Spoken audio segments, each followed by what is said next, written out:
Target करने का फैसला किया। वहीं पीडीएम कहकर उन्होंने कहीं न कहीं जिस तरह से एक अलग तरह की राजनीति करने का प्रयास किया, लेकिन उसके लिए समय बहुत कम है। देखिए, समय की सबसे बड़ी बात होती है कि इलेक्शन कोई 2 दिन में नहीं। ये गठबंधन कहीं ना कहीं उत्तर प्रदेश में कमजोर है और पीडीएम की विचारधारा को लेकर जब चलने की बात कर रही है, उसमें पीडीएम में कोई भी फर्क नजर नहीं आता। पीडीएम और पीडीएम कई वर्षों तक उनका वाराणसी जाना माना नहीं होता है, तो इस वजह से भी इस तरीके से जो अंदरूनी खबरें आ रही, कार्यकर्ता जो इस पूरे मामले पर लगातार।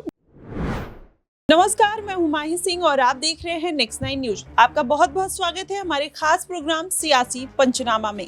अखिलेश यादव के साथ गठबंधन में रही अपना दल कमेरावादी की नेता पल्लवी पटेल को एक बार फिर से कोर्ट ने बड़ा झटका दिया है। लेकिन उससे पहले आपको बता दें, पल्लवी पटेल कहीं ना कहीं अखिलेश यादव के साथ गठबंधन में रही, फिर उनका गठबंधन टूटने के बाद अब उन्होंने ओवैसी के साथ हाथ मिला लिया है। अब ऐसे में देखना होगा कि क्या ओवैसी के साथ उनकी अब जो पार्टी के साथ उन्होंने गठबंधन किया है, आने वाले चुनाव में उससे उनको कितना फायदा मिलते हुए दिखाई देता है। बहुत सारे सवाल हैं, इन सभी सवालों के बीच अपने न्यूज रूम में मौजूद हैं हमारे साथ अमन जी हैं। जिस तरीके से अमन जी, पल्लवी पटेल को कोर्ट ने बड़ा झटका दिया है, ऐसे में माना जा रहा है कि उन्होंने अखिलेश यादव के साथ गठबंधन भी तोड़ दिया है। तो ऐसे में क्या आने वाले दिनों में उनके लिए मुश्किलें बढ़ सकती हैं? देखिए, बिल्कुल पहली बात तो ये है कि जिस तरह से सब कुछ खत्म होने के बाद उनको होश आया कि अपनी पार्टी के दम पर उनको चुनाव लड़ना है और यही बात को लेकर कोर्ट पहुंचते हैं। कोर्ट कहता है कि भाई ये एक कह सकते हैं प्रक्रिया है, उसके तहत कहीं ना कहीं आप लेट हो, और तमाम तरह की बातें करते हुए उस याचिका को खारिज करता है। चूँकि अगर हम पल्लवी पटेल की पार्टी की बात करें, अपन दल कमेरावादी की, तो उनका जो चुनाव चिन्ह लिफाफा है, और ऐसे में उनको जो प्रक्रिया के तहत पहले इसको लेकर जाना चाहिए था। लेकिन अब कोर्ट ने भी जिस तरह उनकी याचिका खारिज की है, तो आप ये मानकर चलिए कि जो भी प्रत्याशी, लगभग 9 के आसपास ऐसे प्रत्याशी हैं, उनकी पार्टी से उतरने वाले हैं, अब उनको अलग अलग चुनाव चिन्हों पर उतरना पड़ेगा। और यही बात लगातार वो कह रही थी कि उनका जो चुनाव चिन्ह है उसके आधार पर उनको उतरना चाहिए। लेकिन देखिए, चुनाव आयोग का एक पूरा प्रोसेस होता है, उसके तहत जब आप जाते हैं तब सारी चीज़ें जो है वो हो पाती हैं। लेकिन जिस तरह से उन्होंने देरी के साथ में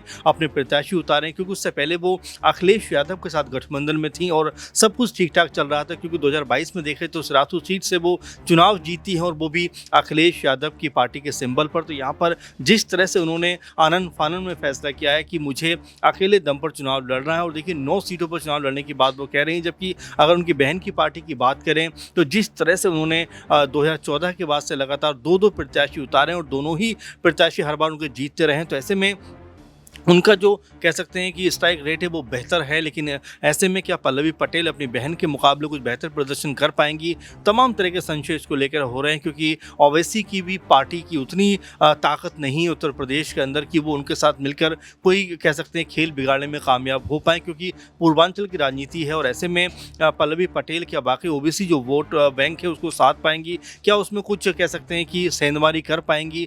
फिलहाल ऐसी गुंजाइश कम है, क्योंकि उन्होंने जिस तरह से कह सकते हैं एन वक्त पे आकर फैसला किया है कि मैं अकेले दम पर चुनाव लड़ूंगी, तो उनके लिए समय बहुत कम है। और ऐसे में इतने छोटे समय में अपनी पार्टी को एक मजबूत आधार देना मेरे ख्याल से नामुमकिन सा नजर आता है। जी बिल्कुल। लेकिन अमन जी, एक सवाल और कि क्या ओवैसी के साथ उन्होंने गठबंधन इसीलिए किया था कि उनको लग रहा था कि पीडीएम जो उन्होंने एक नया नारा बनाया था वो ओवैसी के साथ बेहतर उस चीज़ों पर चल सकती है, वो पूरा राजनीतिक समीकरण जो ओवैसी ही उनके साथ मिलकर पूरा किया जा सकता है, ऐसा कुछ था? देखिए, अभी बहुत मेरे ख्याल से इसको लेकर अभी चर्चा उतनी ज़्यादा नहीं है, क्योंकि पीडीए का नारा जैसे अखिलेश यादव ने दिया, एक मुहिम छेड़ी की पिछड़ा दलित और जिस तरह से उन्होंने पूरे के पूरे जो अल्पसंख्यक वर्ग है उसको टारगेट करने का फैसला किया। वहीं पीडीएम कहकर उन्होंने कहीं ना कहीं जिस तरह से एक अलग तरह की राजनीति करने का प्रयास किया, लेकिन उसके लिए समय बहुत कम है। देखिए, समय की सबसे बड़ी बात होती है कि इलेक्शन कोई 2 दिन में नहीं लड़ा जाता, एक लंबी प्रक्रिया उसकी होती है। आप भी ज़मीन पर जाकर तैयारी करते हो और कई महीने और सालों का पूरा कह सकते हैं प्रोसेस है।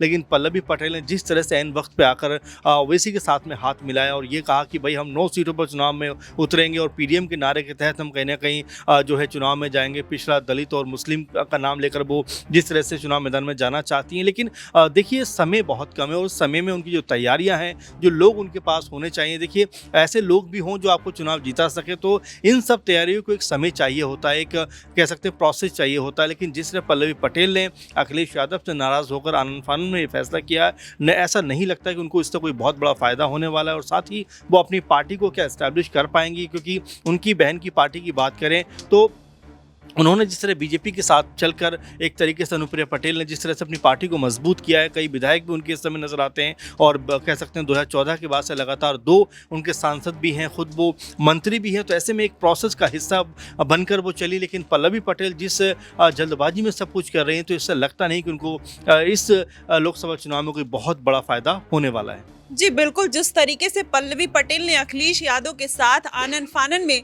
उनके साथ गठबंधन तोड़ा, ऐसे में कहा जा रहा है कि आने वाले चुनाव में क्या उनको इसका फायदा देखने को मिल सकता है या नहीं। लेकिन अगला सवाल मेरा नाजमीन से रहेगा, इनसे जानते हैं कि जिस तरीके से पल्लवी पटेल ने पीडीएम का नारा लगाया है और जिस तरीके से ये पूरा मुस्लिम सीटों को लेकर एक कवायद चल रही है, अखिलेश यादव ने पीडीए का नारा दिया, पल्लवी पटेल पीडीएम का नारा देते हुए नजर आई। तो ऐसे में क्या ये पूरा जो समीकरण उन्होंने बिठाया उसमें वो कितना फिट बैठती हैं या आने वाले चुनाव में उनको उससे कितना फायदा मिल सकता है? देखिए, अपना दल कमेरावादी प्रमुख अगर पल्लवी पटेल का जिक्र किया जाए तो पल्लवी पटेल जो इलाहाबाद हाई कोर्ट की तरफ बढ़ती हैं, चुनाव चिन्ह की मांग करती हुई नजर आती हैं। ये कहते हैं कि निर्वाचन आयोग से चुनाव चिन्ह नहीं मिल पाया है, लेकिन वो खुद ये भूल जाती हैं कि तमाम प्रक्रियाएं होती हैं, तमाम नियम होते हैं, उसके तहत ही रहकर ही आप काम कर सकते हैं। आप AIMIM के साथ आ जाती हैं, गठबंधन करती हुई नजर आती हैं,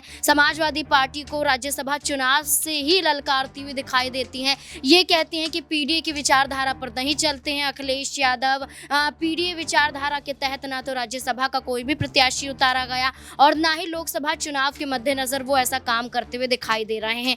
पीडीए की जगह पीडीएम पर आ जाती हैं, AIMIM के साथ जुड़ जाती हैं, सदुद्दीन ओवैसी के साथ जुड़ जाती हैं और 7 सीटों पर प्रत्याशियों का ऐलान भी कर देती हैं और 1 सीट पर अपने प्रत्याशी का बदलाव भी करती हुई नजर आती हैं। लेकिन वही पल्लवी पटेल जब चुनाव चिन्ह को लेकर कहीं फंस जाती हैं तो ये भी देखा जाएगा कि पल्लवी पटेल का ये गठबंधन कहीं ना कहीं उत्तर प्रदेश में कमज़ोर है और पीडीएम की विचारधारा को लेकर जब चलने की बात करिए उसमें पीडीए में कोई भी फर्क नज़र नहीं आता। पीडीएम और पीडीए में वही विचारधारा वहाँ पर भी थी, वही विचारधारा लेकर यहाँ भी चल रही हैं। लेकिन पल्लवी पटेल का एकमात्र मकसद नजर आता है कि उन्हें चुनाव लड़ना था, जितनी सीटें उन्हें चाहिए थी उतनी सीटों पर चुनाव लड़ने के लिए अखिलेश यादव को चुनौतियां दे रही थी। उनका ये मानना था कि अगर वो अखिलेश यादव के सामने अपनी मांगे रखेंगी तो अखिलेश यादव झुकते हुए नजर आएंगे, क्योंकि वो चाहेंगे कि इस लोकसभा चुनाव के मद्देनजर कोई भी दल उनसे अलग हटता हुआ नजर ना आए। RLD को उन्होंने पहले ही देख लिया था, तो इसी वजह से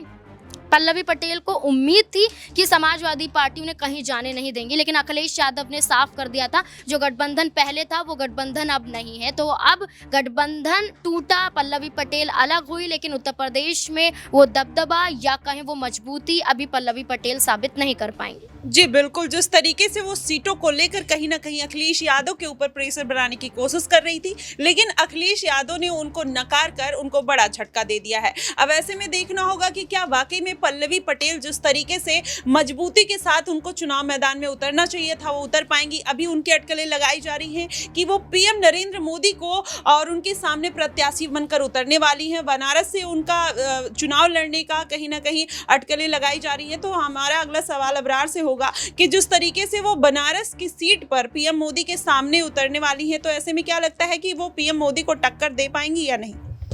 देखिए, बिल्कुल वाराणसी वाली सीट को लेकर के कई तरीके की चर्चा चली है, लेकिन अब तक नहीं लगता कि पल्लवी पटेल ऐसा जोखिम उठाएंगी, क्योंकि वो कई जो आप कह सकते हैं सीटों को लेकर के ज़रूर अपनी जो है बातों को रख रही थी। और मुझे लगता है कि वाराणसी सीट को छोड़कर वो और किसी सीट से चुनाव लड़ना चाहेंगी, क्योंकि वाराणसी में चुनाव लड़ने का सीधे तौर पर मतलब है कि अपनी हार को स्वीकारना, क्योंकि लगभग आप कह सकते हैं कि कई वर्षों तक उनका वाराणसी जाना माना नहीं होता है। तो इस वजह से भी इस तरीके से जो अंदरूनी खबरें आ रही, कार्यकर्ता जो इस पूरे मामले पर लगातार उनको कहीं ना कहीं मनाने की कोशिश कर रहे हैं। मुझे लगता है कि पल्लवी पटेल के साथ जो बीते 1-1.5 महीने में राजनीतिक घटना घटी है, या फिर आप कहें कि अखिलेश यादव से जो एक उनको उम्मीद थी, उस उम्मीद पर अखिलेश यादव ने पानी फेरा है। जाहिर सी बात है कि वो बागी होकर के ही एमआईएम के साथ गठबंधन में गई हैं। चूँकि जितना जल्दबाजी में उन्होंने गठबंधन किया है, जाहिर सी बात है कि ये पूरी एक प्लानिंग के तहत नहीं किया गया मामला है। और पल्लवी पटेल जीतने से ज़्यादा मुझे लगता है कि अखिलेश यादव को कई सीटों पर हराने में कहीं ना कहीं एक बड़ी भूमिका अपनी जो है निभा सकती है, क्योंकि उन्हें पता है कि अखिलेश यादव ने उन्हें नज़रअंदाज किया है, अखिलेश यादव ने उन्हें एक तरीके से नकारा है। है, तो वो अब अखिलेश यादव को अपनी राजनीतिक ताकत दिखाएंगे और कई सीटों पर वो इस पूरे मामले को लेकर के कहीं ना कहीं उनकी हार की एक वजह भी बन सकती है। तो क्या ऐसे में अबरार ये देखा जा सकता है कि पल्लवी पटेल जिस तरीके से अखिलेश यादव को तो डायरेक्टली नुकसान पहुंचाते हुए नजर आ रही हैं, लेकिन अलग अलग प्रत्याशी हैं जैसे चंद्रशेखर आज़ाद, मायावती और फिर अखिलेश यादव, सबकी जो राजनीति है वो कहीं ना पीडीए और पीडीएम को लेकर ही है। तो क्या वो जाहिर तौर पर अब ये भी मैदान में कूद पड़ी हैं, तो उसका जो फायदा होगा भाजपा को मिलने वाला है? देखिए, बिल्कुल निश्चित रूप से मिलेगा, क्योंकि अगर तमाम विपक्षी दल इसी रणनीति के तहत राजनीति करेंगे तो जाहिर सी बात है कि वोटों का बिखराव होगा और वोटों के बिखराव का सीधे तौर पर फायदा जो भारतीय जनता पार्टी को मिलेगा। जी, अब ऐसे में देखना होगा कि पल्लवी पटेल जिस तरीके से राजनीति पूरी खेलते हुए नजर आ रही हैं, ऐसे में क्या वो वाराणसी से पीएम मोदी को टक्कर देते हुए नजर आएंगी या फिर जो उनको कोर्ट से बड़ा झटका लगा है उससे उनको राहत मिलते हुए नजर आएगी? आने वाले दिनों में पता चलेगा। फिलहाल आपकी इस पे क्या प्रतिक्रिया बनेगी आप हमें कमेंट बॉक्स में जरूर बताइएगा। फिलहाल के लिए बस इतना ही। देश और दुनिया की तमाम खबरों के लिए हमारे साथ बने रहिए नेक्स्ट 9 न्यूज।